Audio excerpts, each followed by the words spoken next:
சாப்பிடும் போது இப்படி சாப்பிடும், நடந்துட்டே சாப்பிட முடியல, ஓடிட்டே சாப்பிட முடியல, நின்றுட்டே சாப்பிட முடியல. ஆனா அது கழிவு ஏறும்போது அது மாதிரி செய்ய முடியுமா? 4 பேரோட கழிவு ஏற்ற முடியுமா? பாத்ரூம் 4 பேரை கூட்டு போகுமா? நின்றுக்கிட்டே போக முடியுமா? நடந்துக்கிட்டே போக முடியுமா? அது அலட்சியமா இருக்க முடியுமா? அது எவ்வளவு அசிங்கமா இருக்கும், அருவருப்பா இருக்கும். அப்ப சாப்பிடும்போது அந்த உணவு எவ்வளவு பயபக்தியோட சாப்பிடும். உணவு தானே வாழ்வாதாரம், உயிரோட்டம் அங்கே தானே இருக்கும். அப்ப இதெல்லாம் உணர்றதே இல்லை, இந்த உணவுலாம் உணர்றதே இல்லை. எவ்வளவு உணவு விரயம் பண்றோம், வீண் விரயம் பண்றோம். நாம சாப்பிட்றது இல்லை, நாம சாப்பிட்ட உணவு திரும்பி மிச்சம் பண்ணி அது கீழே போறமே தவிர, எத்தனை பேர் ஏழைகள் இருக்காங்க, வறுமையில் இருக்கிறாங்க. இன்னைக்கு எத்தனை குடும்பம் வந்து அடுப்பு எரியாம இருக்கு, எத்தனை குடும்பம் 2 வேளை சாப்பிட்றாங்க, எத்தனை பேர் ஒரு வேளை சாப்பிட்றாங்க, சாப்பிட இல்லாம தவிக்கிறாங்க. இப்போ என்னைக்கு உணவு பஞ்சம் இல்லாம இருக்குதோ, என்னைக்கு எந்த வீட்லையும் உணவுக்கு தட்டுப்பாடு இல்லாம இருக்குதோ, அன்னைக்கு நம்ம கொண்டாடலாம். ஆனா இன்னைக்கு எனக்கு பூமி பெருசா இருக்கு, விசாலமா இருக்குது, ஆனா விளைச்சல் கம்மியா இருக்கு. காரணம் எல்லாம் பொருள் பக்கம் திரும்பியாச்சு, அறிவு பக்கம் திரும்பியாச்சு. குடும்பத்துல ஒவ்வொருத்தருமே அது அந்த சிந்தனை இருக்கணும். நான் எனக்குன்னு ஒரு பூமி வாங்கணும், அதுல எனக்கு ஆடு மாடு கோழி கால்நடைகளோட வாழணும், அந்த விளைச்சல்ல வாழணும். அந்த விளைச்சல்ல வாழும்போது எப்படி இருக்கும்? இறைவனுடைய பாக்கியம். யாரையும் நம்ப தேவையில்லை, பிரார்த்தனை மட்டும்தான், இறைவனை மட்டும் தான் நம்பணும். ஒரே ஒரு விதை, ஒரு வித்து தானே. அதான் கேட்கறாங்க, வித்தை கவனிச்சுக்கலாம். எப்படி ஒரு வித்து, நம்ம ஒரு வித்து நினைக்கிறது ஒண்ணு கிடையாது. அது அதுல 1000 இருக்குது. அப்படிதானே? ஒரு வித்து நெல் வந்து விதைக்கிறோம், விதைக்கிறோம், விதைச்சக்கப்புறம் அது செடியாகி மரமாகி எவ்வளவு பழங்கள் கொடுக்குது. அப்ப அது ஒரு வித்து கிடையாது இல்ல, 1000 வித்து இருக்குல்ல. அதுல சந்தையா கொடுக்குமா இல்லையா? கொஞ்சம் சிந்திச்சு பார்ப்போமே. ஒரு பணமோ காசோ கோச்சு பார்ப்போம், மண்ணில் வேச்சு பார்ப்போம், விலைதான் பார்ப்போம். விலையுமா? ஒரு 10 ரூபா நோட்டு, 100 ரூபா நோட்டு, 500 ரூபா நோட்டு வேச்சு பார்ப்போமே, மண்ணில் விலையுமா? விளையாது. ஆனா இறைவனுடைய அருள் அப்படி இல்லை, அருளாளன்ற ஒரே ஒரு வித்து தான் நீங்க விதைக்கிறீங்க, அது உங்களுடைய சந்ததிக்காக நான் விளைய வைக்கிறேங்க. அது ஒண்ணு கிடையாது, நீங்க பார்ப்பது ஒண்ணுதான். ஆனா அதுல மறைவா இருக்கு 1000 1 லட்சம் இருக்கு. அதுல ஒரு மரம், அந்த மரத்துல எவ்வளவு பழங்கள், எவ்வளவு கிளைகள் இல்லையா? அப்ப இறைவனை விட்டு நோக்க வேணாமான்னு கேட்கிறான். 13ல் 3 4 இந்த குரான் படிக்க இறைவனை உணர ஆரம்பிச்சிடும், நம்மள உணர ஆரம்பிச்சிடும், இறைவன் நமக்கு திரும்பணும். அப்ப வாழ்வில் புரிஞ்சிடும். நம்ம புரியாம வாழ்ந்துருக்கோம், நம்ம புரியாம வாழ்ந்துருக்கோம், தெரியாம வாழ்ந்துருக்கோம், ஏதோ வாழ்ந்துட்டுதான் வாழ்ந்துட்டு பிறந்துட்டேனே வாழ்ந்துடணும். எப்படி இல்லை, எதுக்காக படைப்பு நோக்கம் என்ன? நான் யாரு, இறைவன் யாரு, எதுக்காக படைச்சான், படைப்பு நோக்கம் என்ன, அதை சிந்திக்காம வாழக்கூடாது இல்லையா? இறைவன் சொல்றான், நம்பிக்கொண்டவர்களே நீங்கள் என்னை உணராமல் இறந்து விடாதீங்கன்னு சொல்றான். மூமின்களே முஸ்லீம் இல்லாத மறந்து விடாதீர்கள், விசுவாசம் இல்லாத மறந்து விடாதீங்க, அப்படி மரணிச்சிடாதீங்க. என்னை அறியாம, என்னை உணராம, எனக்கு நடிச்சாம இறந்து போயிடாதீங்க, நஷ்டவாளி ஆயிடுவீங்க. அப்ப இறைவனை உணர்ந்து என்ன செய்யணும்? இயற்கை அறியணும். இயற்கை அறியாம இறைவனை உணர முடியாது. ஒவ்வொரு படைப்பும் விட்டு நோக்கணுங்கிறான். ஒரு பழம் சாப்பிட்டாலும் சரி, எதை சாப்பிட்டாலும் வாயில வைக்கும் போதே யோசிக்கணும், எப்படி படைக்கப்பட்டிருக்கு இல்லையா? இது சுவை எப்படி இருக்கு, இது உணர்வு. அந்த உணர்வு இல்லாம நம்ம சாப்பிடக்கூடாது, உணர்ச்சியில சாப்பிடக்கூடாது, பெருமையில சாப்பிடக்கூடாது, அவசரத்துல சாப்பிடக்கூடாது. நிதானமா, கவனமா, தியானத்தோட, உணர்வோட, உள்ளச்சத்தோட அந்த உணவு சாப்பிடும். அப்ப எப்படி உணர்றோம் பாருங்க. 13ல் 3 4 மேலும் அவன் எத்தவர் என்றால், இறைவன் சொல்றான், தன்னை பத்தி அறிவிக்கிறான். இந்த வேதம் அப்படின்னா, இந்த குரான் வந்து இறைவன் தன்னை பத்தி அறிவிக்கிறான், அவனோட விசிட்டிங் கார்டு மாதிரி. அவன் எத்தவர் என்றால், அவனே பூமியை விரித்து அதில் உறுதியான மலைகளையும் ஆறுகளையும் உண்டாக்கினான். இன்னும் அதில் ஒவ்வொரு கனிவகளிலிருந்தும் 2 ஜோடிகளாக உண்டாக்கினான். அவனே இரவை பகலால் மூடுகிறான். நிச்சயமா இவற்றில் விலங்குள்ளும் மக்களுக்கு சான்றுகள் இருக்கின்றன, சிந்திக்கூடிய மக்களுக்கு அத்தாட்சி இருக்கின்றது, சான்றுகள் இருக்கின்றது. இன்னும் பூமி அருகே இணைந்தது போல் பல பகுதிகளையும் திராட்சை தோட்டங்களையும் விளைநிலங்களும் கிளைகளும் உள்ளது. கிளைகள் இல்லாததுமான பெயர்ச்சையும் உண்டு. ஒரே தண்ணீரை கொண்டு பாய்ச்சப்பட்டாலும் அவற்றில் சிலவற்றை வேறு சிலவற்றை விட சுவையில் நாம் மேன்மைப்படுத்தியிருக்கின்றோம். நிச்சயமா இவற்றில் உணர்ந்தறிவுடைய மக்களுக்கு தெளிவான சான்றுகள் இருக்கின்றன. கால்நடை மாதிரி சாப்பிட்டே போகக்கூடாது, கால்நடை மேய்ஞ்சிக்கிட்டே போயிடும், மிருகங்கள்லாம் பாஞ்சிக்கிட்டே போயிடும். நம்ம அப்படி சாப்பிடக்கூடாது. மிருகங்கள்லாம் பார்த்தீங்கன்னா பாயும், அப்படியே ரத்தத்தை உறிஞ்சி சாப்பிட்டு போயிட்டே இருக்கும். கால்நடைகள்லாம் பார்த்தீங்கன்னா அப்படி மேய்ஞ்சிக்கிட்டே போயிடும். மனிதன் உணர்வு பெறக்கூடியவன், மனிதன் சிந்தனைக்குரியவன், இந்த வேதம் சிந்தனைக்குரியவன். நம்ம ஒவ்வொன்றும் சிந்திக்கிறோம். உணவு எடுத்து வாயில வைக்கும் போதே சரி, அது பிசையும் போதே அது வாயில வைக்கும் போது உணர்வு பெறணும். இந்த உணவுல ஒவ்வொரு மனமும் ருசி இருக்கணும். உணவுனா என்ன செய்யணும்? முதல்ல பசி இருக்கணும், பசின்ற உணர்வு இருக்கணும். அடுத்து மனம் இருக்கணும், பசி தூண்டும். அடுத்து அது தூய்மையா இருக்கணும், கண்ணுக்கு வந்து அந்த இடம் தூய்மையா இருக்கணும், உணவு தூய்மையா இருக்கணும் இல்லையா? அடுத்து ருசி இருக்கணும், மன நிறைவு இருக்கணும். இதெல்லாம் சேர்ந்தது அறுசுவை உணவு. 6 சுவை கிடையாது, அறுசுவை உணவு. அந்த அறுசுவை உணவு எப்படி சாப்பிடணும்? பசியோடு சாப்பிடணும், மனத்தோட சாப்பிடணும், ருசியோடு சாப்பிடணும். அதை உணரணும், ருசியை உணரணும். ருசி உணரும் சாப்பிடும். காலாண்டு மாதிரி சாப்பிட்டு போயிடக்கூடாது. நம்ம ஏதோ டிவி பார்த்துக்கிட்டு என்ன வைக்கிறாங்கன்னே தெரியாது. இப்போ எல்லாத்தையும் பார்த்தீங்கன்னா சாப்பிட்டே இருப்பாங்க, செல்லை நோண்டிக்கிட்டே இருப்பாங்க. ஒரு கிலோ செல்லு, ஒரு கிலோ சாப்பாடு. இதை மட்டும் கவனமா இருக்கும். சாப்பிட்ற உணவு என்ன சாப்பிடணும் தெரியாது. அப்ப இரவு நடிகட்டமா இருக்குமா இல்லையா? இப்போ நம்ம கொண்டாடலாமா? பொங்கல் கொண்டாடலாமா? அறுவடை திருநாள் கொண்டாடலாமா? கொண்டாடக்கூடாது. ஏன்னா நாம அதுல உணர்வா இல்லை, உள்ளத்தோட இல்லை இல்லையா? கொண்டாடணும். எப்போ கொண்டாடணும் அப்படின்னா, மக்களுக்கு உணவு பஞ்சமே இல்லை. உணவு களஞ்சியம் யார்கிட்ட இருக்கணும்? அரசாங்கத்தில் இருக்கணும். யார் ஆட்சிதான் அவங்கள்ட்ட உணவு களஞ்சியம் அவங்ககிட்ட இருக்கணும். எதையோ தம்பகம் வச்சுக்கிறாங்க. உணவு களஞ்சியம் ஒரு மனிதனுக்கு, நம்ம நாட்டு மக்களுக்கு நல்ல உணவு, நஞ்சில்லா உணவு, தூய்மையான தண்ணீர், அடிப்படை தேவை என்னவோ அது அரசாங்கம் முதல்ல செய்யணும். எந்த அரசாங்கமா இருக்கட்டும், யாரையும் குறை சொல்றதுக்கு இல்லை. அதுதான் நல்ல அரசாங்கம். அப்படி எவ்வளோ விலை நிறைய காலியா இருக்கு, இப்போ நிலம் காலியா இருக்கு, போங்க அவங்க பறந்து வாழுங்க. பூமி விசாலமா இருக்கு, அவங்க வச்சுட்டு போய் பறந்து வாங்க. எல்லாரும் விளைச்சல் இருக்கு. ஆடு வளர்க்கணும், ஆடு வளங்க, கோழி வளங்க, நெல் போடுங்க, தோட்டம் போடு எல்லாம் போட்டுங்க. அதுல இருந்து எங்களுக்கானது உங்களுக்கு போக மீதமானது எங்களுக்கு கொடுங்க அப்படின்னு சொன்ன. விளைச்சல்ல நமக்கு இடம் கிடைச்சி போச்சு, இருப்பிடம் கிடைச்சி போச்சு, உணவு கிடைச்சி போச்சு, நீர் கிடைச்சி போச்சு, உணவும் கிடைச்சிருச்சு. இப்ப நமக்கு அது என்ன அர்த்தம்? வறுமை கிடையாது, நோய் கிடையாது. ஏன்னா தூய்மையான உணவு இருக்குது, உணவும் இருக்குது. தூய்மையான உணவா இருக்கும் போது நோய் கிடையாது, உணவு இருக்கும்போது வறுமை கிடையாது. அப்ப எல்லா மக்களும் செழிப்பு வாழ்வாங்களா இல்லையா? அப்ப இந்த நாடு செழிக்குமா இல்லையா? என்ன செய்யறோம்? பூமியை வறண்டு போக வச்சிடறோம். எப்படி மழை பெய்யும்? எங்க விளைச்சல் இருக்கோ அங்கதான் மழை பெய்யும் இல்லையா? இரண்டு சொல்றேன், எங்க உங்களுடைய பிரார்த்தனை இருக்கோ அங்கதான் என்னுடைய பாக்கியம் இருக்குங்க. பிரார்த்தனை என்ன? அருளாபகம் திரும்ப, பொருள்பகம் திரும்ப கிடையாது. பொருள்பகம் பிரார்த்தனை கிடையாது. இரண்டு பொருளை கேட்டா பிரார்த்தனை கிடையாது, அருளை கேட்டா பிரார்த்தனை. யார் உலக வாழ்க்கையில் எதோ கேட்டீங்கன்னா கொடுத்துட்றேங்கிறான், மறுபடியும் எந்த பாக்கியம் கிடையாதுங்கிறான். ஆனா யார் இரண்டு பக்கம் திரும்பி தன்னுடைய யாருன்னா, நீ இறக்க நல்லட்டுமான தேவையா இருக்க, நீ இறைக்கிறதும் நல்லட்டுமான தேவையா இருக்கு அப்படின்னு யார் விரும்புறாங்களோ, இறைவன் தான் விரும்பி தனக்கு தான் நாடு விசாலமா கொடுக்குறீங்க இல்லையா? 6:99 இன்னும் அவனே வானத்திலிருந்து மழை பொழிய இருக்கு, இன்னும் அவனே வானத்திலிருந்து மழை இறக்குகின்றான். அதை கொண்டு எல்லா வகையான விளைச்சல்களையும் நான் வெளிப்படுத்துகின்றோம். எல்லா வகையான விளைச்சல்களும் இல்லையா? அதிலிருந்து பசுமையானதும் வெளிப்படுத்துகின்றோம். அதிலிருந்து நாம் வித்துகளையும் அடர்த்தியான கதிர்களையும் வெளிப்படுத்துகின்றோம். பேரித்த மரங்களையும் பாலையிலிருந்து வளைந்து தொங்கும் பழங்களும் இருக்கின்றன. திராட்சைகளையும் தோட்டங்களையும் ஒன்று போலும் வெவ்வேறுமான உள்ள மாதுளைகளையும் ஜைத்தூன் ஆகியவற்றை அவை காய்ப்பதும் பின்னர் அது கனிந்து பழமாகுவது நீங்கள் உற்று நோக்குவீர்களாக. என்ன சொல்ற? அவை காய்ப்பதும் அவை கனிந்து பழமாவது நீங்க உற்று நோக்குவீர்களாக. நம்பிக்கையுள்ள மக்களுக்கு நிச்சயமா இவற்றில் அத்தாட்சி இருக்கு. நீங்க பார்த்துருக்கோமா? ஒரு விதையை வச்சுட்டு 4 நாள் தண்ணி ஊற்றுவோம், அது செடியாயிரும். 10 நாள் தண்ணி ஊற்றுவோம். மரமானவர்கள் தண்ணி ஊற்றுறோமா? அது எப்படி? நம்ம சொல்ல மண்ணுல இருந்து விளைய, மண்ணுல இருந்து விளையில எதுவுமே. இது நம்ம அறிவு என்ன சொல்லுதுன்னா, மண்ணுல இருந்து தான் விளையுது, மண்ணுல இருந்து விளையில, வானத்துல இருந்து பொழியுது. இவ்வளவு பெரிய மரம் மண்ணுக்குள்ள இருந்துச்சுன்னா இல்ல, ஒரு சின்ன விதை தான் நம்ம விதைச்சு வச்சோம். அந்த விதை செடியாகி அதுல பூ பூத்து அது காய் காத்து அது கனியாவதா இல்லையா? அப்ப இந்த சுவையில எங்கிருந்து சேர்த்துச்சு? அது கனியானதுக்கு பழம் வருது. அந்த பழத்தை நம்ம எப்படி சாப்பிட்றோம்? சமைச்சு சாப்பிட்றோமா? ருசி சேர்க்கிறோமா? இல்லையே. எடுத்தோன்னு அப்படியே சாப்பிடும், ரெடிமேடா அப்படியே. அப்ப நெருப்பு தீண்டாத குளிர்ச்சியில் சமைக்கப்பட்ட, இறைவனால் சமைக்கப்பட்ட குளிர்ச்சி முதல் உணவு இல்லையா?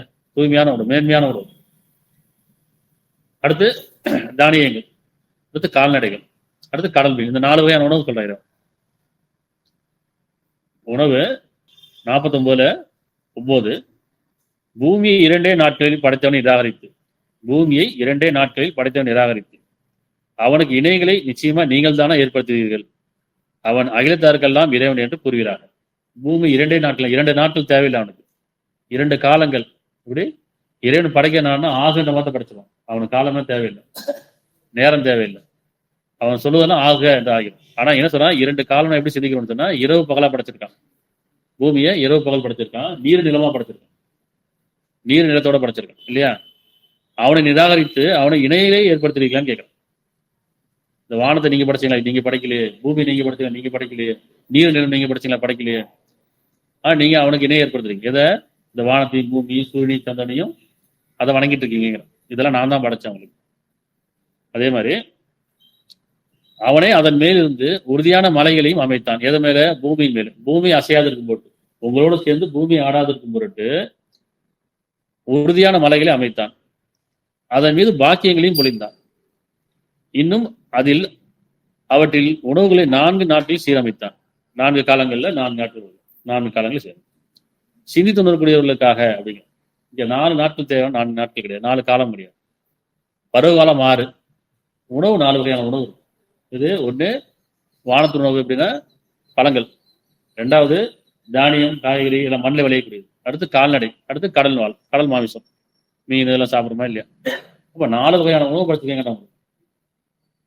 அப்ப 2 நாட்களான இரவு பகல் படைச்சிருக்கேன், நீரும் நிலவும் படைச்சிருக்கேன், 4 வகையான உணவு படைச்சிருக்கேன். அந்த காலத்துல பாத்தீங்கன்னா ஒவ்வொரு காலகட்டத்தில் உணவு சாப்பிடுவாங்க.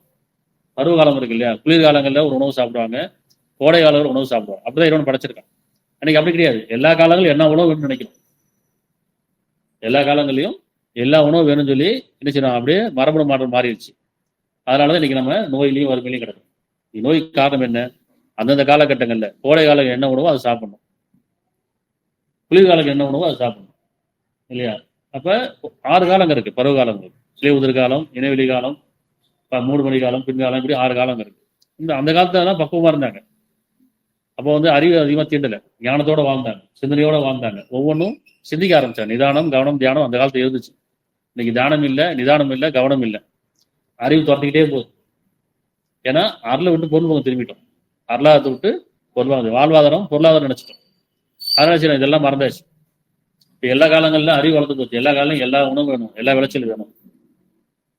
ஆனா இயற்கைக்கு மாறா வாழ்ந்துட்டு இருக்கோம் இல்லையா? அறிவுன்னு சொல்றேன். அந்த 4 வகையான உணவு படைச்சிருக்கேன், 2 காலங்களை படைச்சிருக்கேன் இல்லையா அப்படிங்கிறேன். இப்ப நம்முடைய உணவு முறைகளை மாத்திக்கிட்டோம் அப்படின்னு சொன்னா என்ன செய்யணும்? முதல்ல இயற்கையில வாழணும். அவரவர் அவங்க எப்படி நம்ம சொந்த வீடு வச்சுக்கிறோம், சொந்த வாகனம் வச்சுக்கிறோம், அப்படி சொந்த கம்பெனி வச்சுக்கிறோம், சொந்தமா எல்லாமே வச்சுக்கிறோம். ஆனா சொந்தமா நிலம் இருக்குதா நம்ம உணவுக்காக அப்படின்னா வாழ்வாதாரம் தான் இருக்கணும், நிலம் தான் நமக்கு முக்கியம். சொந்தமா நிலம் கிடையாது. எவன்கிட்டயோ காசை கொடுத்து, அறிவை கொடுத்து, காசை கொடுத்து வாங்கி சாப்பிட்றோம். அதுல நஞ்சு உணவா இருக்குது. அப்ப நம்ம ஆரோக்கியம் கெட்டு போகுது. அந்த காலத்துல எவ்வளவு வாழ வாழ்ந்துருக்காங்க தெரியுங்களா? 1000 வருஷம் வாழ்ந்துருக்காங்க. இது குர்ஆன்லயே பாத்தீங்கன்னு சொன்னா 50 குறைய 1000 ஆண்டுகள் வாழ்ந்தவங்க இருக்காங்க இல்லையா? வரலாறு பாத்தீங்கன்னா 1000 வருஷம் வாழ்ந்தவங்களா இருக்கிறாங்க. ஆனா இன்னைக்கு என்ன, காலம் குறையுது, பூமி குறையுது, பூமி வளம் குறையுது அப்படின்னு சொல்லி மனிதனோட ஆயுள் காலம் குறைஞ்சிட்டே போகுது. எல்லாமே நஞ்சாகி போச்சு. உணவு மாதிரி சாப்பிட்ற உணவு கிடையாது. உணவு கிடையாது. நம்ம உணர்ச்சியிலேயே இருக்கிறோம், அவசரத்திலேயே இருக்கிறோம், பதட்டத்திலேயே இருக்கிறோம். ஏன்னா உணவு சரி கிடையாது. நல்ல உணவு, நல்ல உணர்வு, நல்ல உறக்கம் இது யார்ட்டையுமே கிடையாது. அப்படித்தானே? நல்ல உணவு கிடையாது, நல்ல உணர்வும் கிடையாது, நல்ல உறக்கமும் கிடையாது.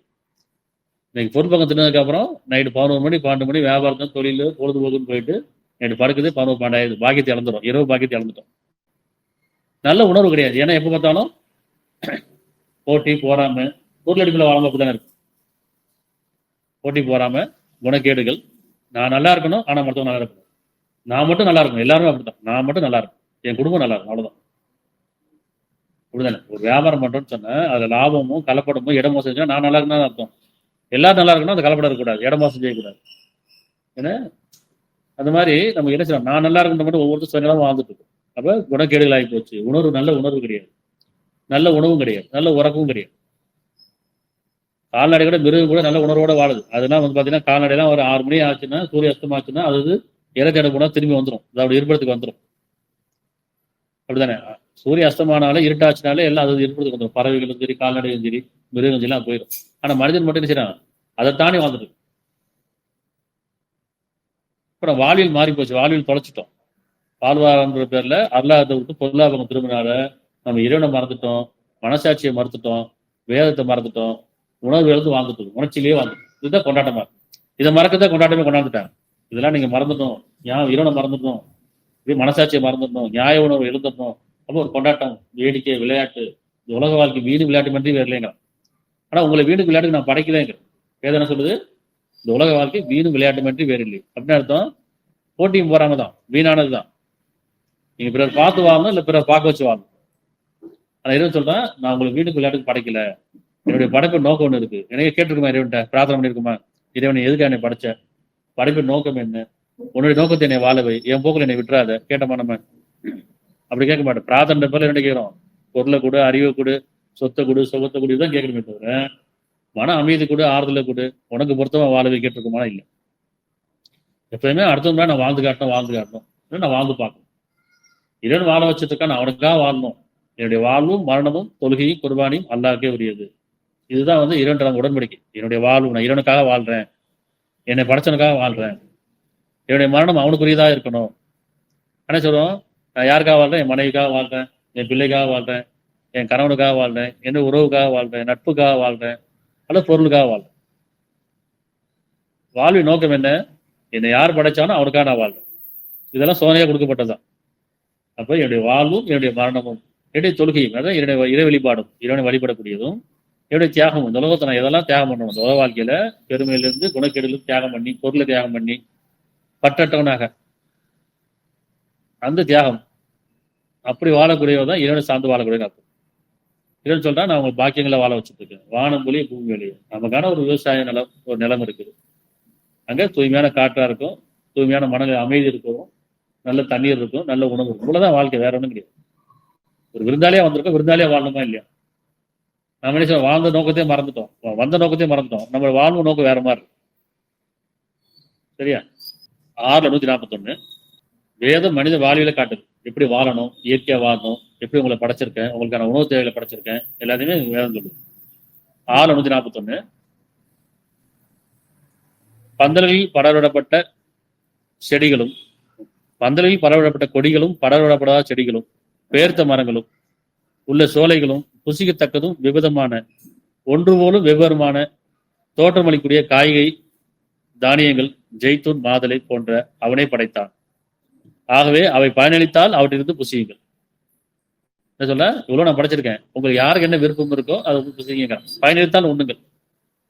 சில பேர் சொல்றாங்க, எனக்கு கத்திரிக்காய் ஒத்துக்கல, எனக்கு உருளைக்கிழங்கு ஒத்துக்கல, எனக்கு இந்த காய் ஒத்துக்கல, அந்த காய் ஒத்துக்கல, இந்த பழம் ஒத்துக்கல. உங்களுக்கு ஒத்துக்கலன்னா பாம்பு கேளு. ஆனா சிவ நம்ம அதை 4 பேர் சொல்லுவோம், கத்திரிக்காய் சாப்பிடாதீங்க, உருளைக்கிழங்கு சாப்பிடாதீங்க, வாயிரும், கத்திரிக்காய் சாப்பிடாதீங்க, அரிப்பு வரும். இப்படி செய்வோம். இறைவன் படைச்சதை அவன் தூய்மையா தான் படைச்சிருக்கான். குணக்கேடுங்காரமா நமக்கு தடுக்கப்பட்டிருக்கு. நமக்கு ஒண்ணு ஒத்துக்கலன்னு சொன்னா நம்மளுடைய குணக்கேடு. அப்புறம் என்ன சொன்னோம்? எனக்கு ஒத்துக்கல, நான் மறைவா இரண்ட பாம்பு போயிட்டு அது திருப்பி எனக்கு ஒத்துக்கணும்.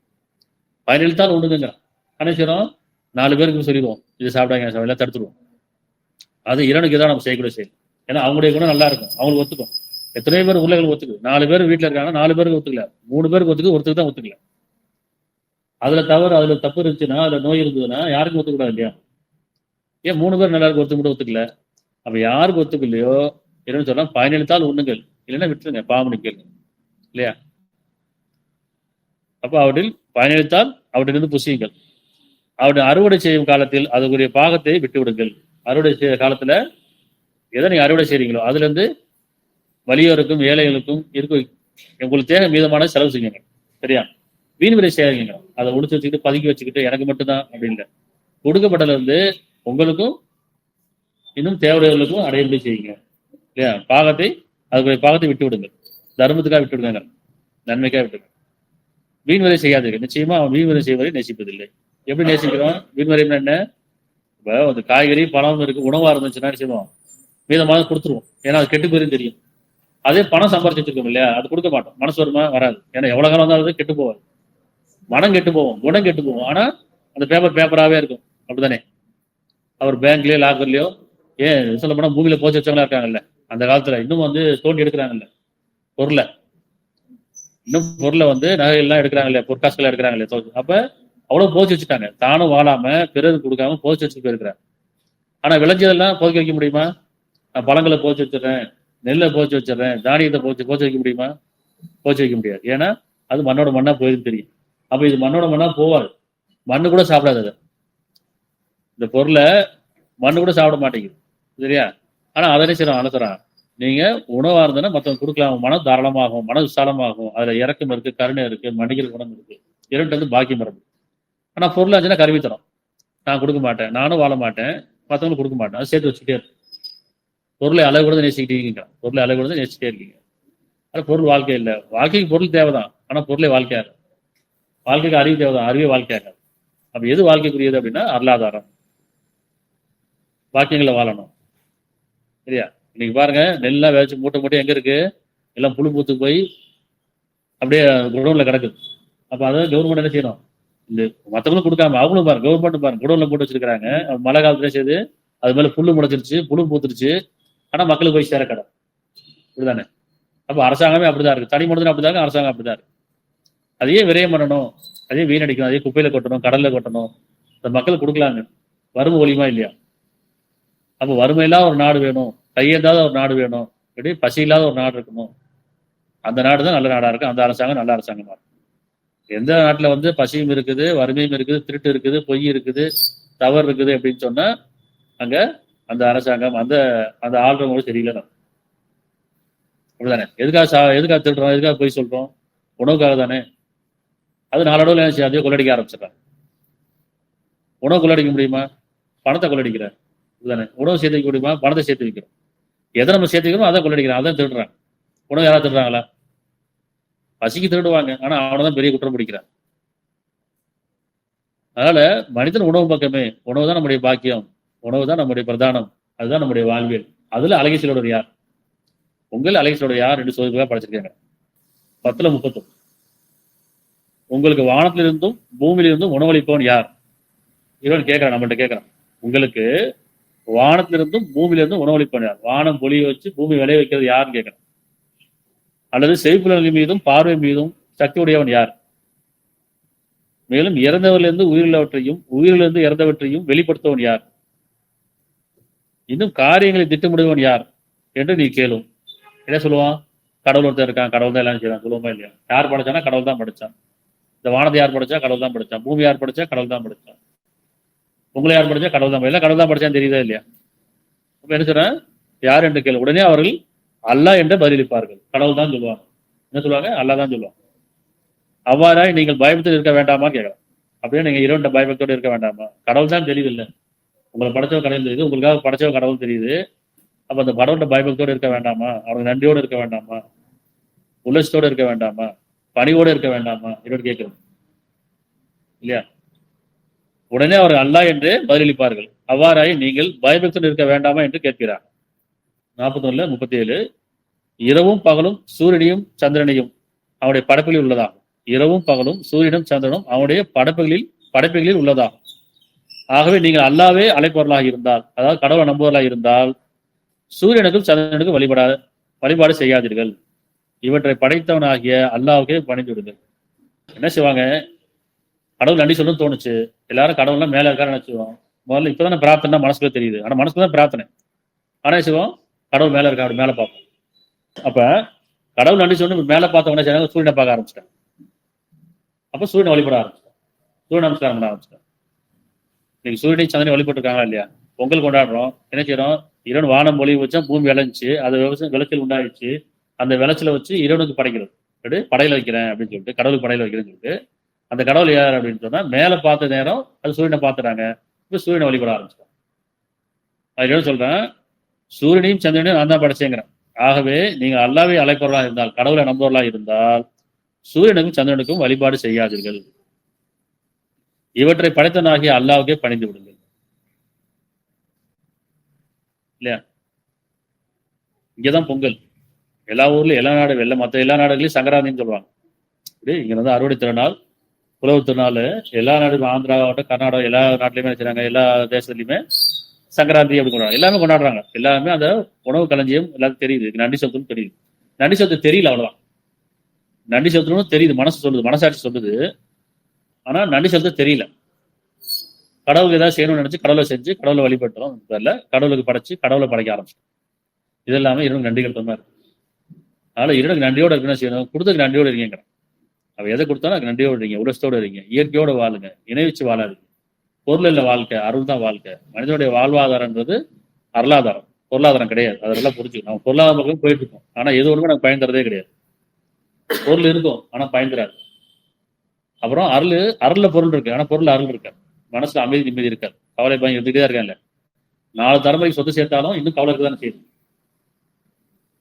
நாளைக்கு என்ன செய்யணும், இன்னைக்கு வியாபாரம் கம்மியாயிருச்சு, இன்னைக்கு விளைச்சல் கம்மியாயிருச்சு, நாளைக்கு என்ன செய்யணும். சரி எதை சொல்றேன், நீங்க அருள் பக்கம் திரும்புங்கப்பா, நான் சதை சதையா வாழ வைக்கிறேங்க. ஒரே ஒரு நெல் தான் விதைக்கிறீங்க, அது எப்படி விளையுது பார்க்க விட்டு நோக்க வேண்டாமா கேட்கறேன். ஒரே ஒரு விதை விதைக்கிறீங்க, அது எப்படி மரமாகுது, அது எப்படி கிளையாகுது, அதுல இருந்து எவ்வளவு நான் உங்களுக்கு காய்கறியும் கனிகளையும் கொடுக்குறேன். 2 ஆடு வளர்க்குறோம், அது குட்டி போட்டு எவ்வளவு சந்தேகம் இருக்குது. 2 மாடு வளர்க்குறோம், இதுல விளைச்சல் தானே. விளைச்சல்ல வாழும்போது பாக்கியங்கள வாழணும். இப்ப நம்ம எல்லாரும் விளைச்சல்ல வாங்கன்னு சொன்னா நாம இதை என்ன செய்யலாம், கொண்டாடலாம், அறுவடை திருநாள் கொண்டாடலாம். ஆனாமா யாரோ ஒரு விவசாயம் மூலையில கொண்டாடிட்டு மூலையில வந்து ஒட்டிய வயர்லையும் ஒட்டின கோபத்தோடு இருக்கிறான், பசங்களா கஷ்டப்பட்டு இருக்கிறான். ஆனா இங்க நம்ம நினைக்கிறோம் ஒரு பூ துணியை போட்டு நான் கொண்டாடுற பேர்ல ஒரு சடங்கு பண்ணிட்டு.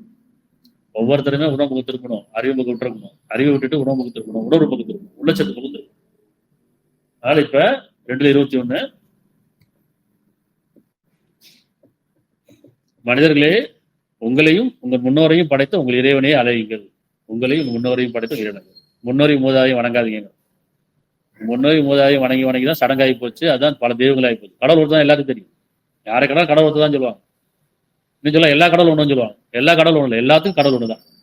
இப்படி எல்லா கடவுள் ஒண்ணுதான் சொல்றாங்களா இல்லையா? இந்துவா இருக்கட்டும், முஸ்லீமா இருக்கட்டும், என்ன சொல்றாங்க, அப்படியே எல்லா கடவுள் ஒண்ணுதான்ப்பா, எல்லா கடவுளும் இல்லை, எல்லாத்துக்கும் கடவுள் ஏதோ புரிஞ்சுக்கணும். கொஞ்சம் புரியுது தான் கம்மி. சிந்தனையோட புரிஞ்சுன்னா எல்லாத்துக்கும் கடவுள் ஒண்ணு. அப்போ முன்னோர் மூதாதையும் நான் தான் படைச்சேன், உங்களையும் நான் தான் படைச்சேன், பின்னாடி சந்தைகள் நான் தான் படைக்க போறேன். ஆனா எல்லாரும் ஒரு நாள் மன்னிக்க தான் முடியும், நிலையானம் கிடையாது. அப்ப என்றும் நிலைத்திருப்பேன் யாரு, இறைவன் மட்டும் தான், கடவுள் மட்டும்தான். அது சொல்றேன், உங்களையும் உங்கள் முன்னாரையும் படைத்த உங்கள் மூதாதையரையும் படைத்த உங்கள் இறைவனே அழையுங்க. நீங்கள் உள்ளட்சம் ஆகலாம். அப்புறம் உள்ளட்சத்தோட இருக்கணும், பயபக்தியோட இருக்கணும், கொண்டாட்டம் வேண்டாம், பெருமை வேண்டாம். இப்படி பிறர் காமிக்கா வாழக்கூடாது, இறைவனுக்கு நன்றியோட வாழணும். பிறர் காமிக்கிறேன், பிறர் பார்க்கணும் வேண்டாம், பெருமை. பிறர் காமிச்சா அது பெருமை, பிறர் பார்த்தா அது போறாமை. இந்த போராமை போட்டு தான் மனிதனை கொடுக்கெடுக்கல. இந்த பெருமையும் போராமை வேண்டாம பணிவோட உள்ளட்சத்தோட இந்த பிறந்த நாள் கொண்டாட்டம். பிறந்தா மகிழ்ச்சி, ஆனா பிறந்த நாளுங்கிறது உணர்ச்சி.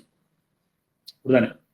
அதே மாதிரி வெட்டிங் டே கொண்டாடுறேன், இப்படி நம்ம ஒவ்வொரு நிறைய கொண்டாட்டம், இந்த கொண்டாட்டம்லாம் விட்டுறணும். ஒவ்வொரு நாளும் சரி, அன்னைக்கு என்ன செய்யணும், இன்னைக்கு நான் பிறந்த நாளா, சரி இன்னைக்கு நான் நோன்பு வச்சுக்கிறேன், இறைவனுக்காக நன்றி செலுத்துறேன். இப்படி அதே மாதிரி இன்னைக்கு நம்ம உணவு கிடைச்சிருச்சு, சரி இன்னைக்கு நிறைய விளைச்சல் கொடுத்தா இறைவன், அறுவடை செஞ்சாச்சு, அன்னைக்கு என்ன செய்யணும், நிறைய அறுவடை வந்துருச்சு, ஆனா இன்னைக்கு நோன்பு வச்சுக்கணும். அப்படிதானே? இப்படி சனிக்கிழமை வந்து மீன் அதிகமா வேலை வந்துச்சு, பரம்பிட்டான்னு சொல்றான். அப்ப என்னைக்கு விளைச்சல் அதிகமா இருக்கோ, என்னைக்கு லாபம் அதிகமா இருக்கோ, என்னைக்கு நமக்கு வந்து அதிகமான பாக்கியம் கிடைக்குதோ அன்னைக்கு நோன்பு வைக்கிறோமா இல்லையா? உணவு இருந்தும் நோன்பு வைக்கிறோம், உணவு இல்லாம வைக்கிறது பட்னி. உணவே இல்லை நான் நோன்பு வைக்கிறேன், அது பட்னி. ஆனா உணவு இருக்கு, இப்ப நோன்பு வைக்கிறேன்னு தான் இறைவனுக்காக நம்ம நன்றி கடன் சேர்த்துறேன்னு. அப்ப என்னைக்கு அறுவடை செஞ்சோமோ அன்னைக்கு நோன்பு வைக்கணும். என்னடா அது இவ்வளவு நெல்லை அறுத்துட்டு இவ்வளவு வந்து எல்லாம் அறுவடை பண்ணி வச்சுட்டீங்க, இவ்வளவு விளைச்சல் இருக்கு, இன்னைக்கு நோன்பு வைக்க சாடாம இருக்கீங்களா அப்படின்னா எனக்கு நன்றியோட இருக்கணும், சரியா? அப்ப நோம்புனா என்ன, இறைவன் நன்றி செலுத்துறது, பட்னியா கிடக்கிறது கிடையாது. சுகமா இருக்கும்போது, மன அமைதியா இருக்கும்போது இறைவன் நன்றி செலுத்தணும். ஆரோக்கியமா இருக்கும் நோம்பு. நோம்புங்கிறது வறுமையில இருக்கும்போதோ, நோயில இருக்கும்போதோ, கஷ்டத்துல இருக்கும்போது நேர்த்திக்கடன் கிடையாது, சரியா? அதெல்லாம் நன்றி செலுத்ததான் இருக்கணும். அதெல்லாம் நினைச்சிடும், இன்னைக்கெல்லாம் நமக்கு பிறந்தநாள் வருதோ அன்னைக்கு நோம்பு வைக்கலாம், என்னைக்கெல்லாம் வந்து கல்யாணம் வருதோ அன்னைக்கு நோம்பு, என்னைக்கெல்லாம் நம்ம கொண்டாட நினைக்கிறோம் அன்னைக்கு கொண்டாட வேணாம். பணியோட உள்ளச்சத்தோட நோம்பு வச்சு, இறைவனே இன்னும் வரும் நாட்கள்ல எங்களுக்கு மனசுக்கு அமைதியா ஆறுதலும் கொடு இறைவனே, மனை மக்களை கண்குளிச்சு கொடு இறைவனே, பயபக்தோட ஆக்கிய இறைவனே. அப்படி பிள்ளைங்க சொல்லிக் கொடுக்கணும். நம்ம நினைச்சு நான் பிறந்தநாள் வந்தோடனே பிள்ளைங்களுக்கு சாக்லேட்டை கேக்கே வாங்கி கொடுத்து போய் ஸ்கூல்ல கொடு, அன்னைக்கு ஒரு பார்ட்டி வச்சு பிள்ளைங்கலாம் கூட்டம் ஃப்ரெண்டு போது அப்படிதான் ஆரம்பிக்கிறோம். ஸ்கூல்ல கொடுக்க ஆரம்பிச்சிடறோம், அப்புறம் பிள்ளைங்க ஃப்ரெண்ட்ஸ்லாம் வீட்டில் கூப்பிட்டு வந்துடும். அப்புறம் பெரியவங்களுக்கு பர்த்டே சொன்னா அப்புறம் உறவுலாம் கூப்பிடுறோம். இதெல்லாம் வந்து பெருமை தானே, சொல்லுங்க? அதான் பெருமை. அந்த கேக் ஊட்டும் போது நினைக்கணும், உன் காலம் நெருங்கிட்டு இருக்கப்பா, உன் வயசு கூடிக்கிட்டே இருக்குது, அதனால உன் காலம் நெருங்கிட்டே இருக்கு அப்படி சொல்லி ஊட்டி பாருங்களேன். ஒரே ஒரு வாட்டி நீ ஊட்டவே மாட்டோம், கேட்க வெட்டவே மாட்டோம், அப்படித்தானே? அதனால பிள்ளைகளை சொல்லி சின்ன பிள்ளைங்க வளர்க்கணும், அப்படிலாம் கொண்டாடக்கூடாதுப்பா. இன்னைக்கு இறைவன் நன்றியோட, இன்னைக்கு உனக்கு பிறந்தனால நீ வந்து இன்னைக்கு நோன்பு வச்சிரு, இன்னைக்கு எனக்கு தான் நோன்பு வைக்கிறேன், இன்னைக்கு 2 பேரும் கல்யாணம், 2 பேரும் நோன்பு வச்சுக்குவோம். இப்படி இன்னைக்கு விளைச்சல் அதிகமா இருக்கா, வியாபாரம் லாபம் ஜாஸ்தியா இருக்கா, என்னைக்கெல்லாம் மனசு அமைதிக்கு வருதோ ஆறுதலுக்கு வருதோ அன்னைக்கெல்லாம் நோன்பு வைக்கும், சரியா? நோன்புன்னு பட்டையா கிடைக்கிறது இல்லை, இறைவனுக்கு நன்றியோடு இருந்தும் இறைவனுக்காக நான் தியாகம் செய்யறேன் அன்னைக்கு.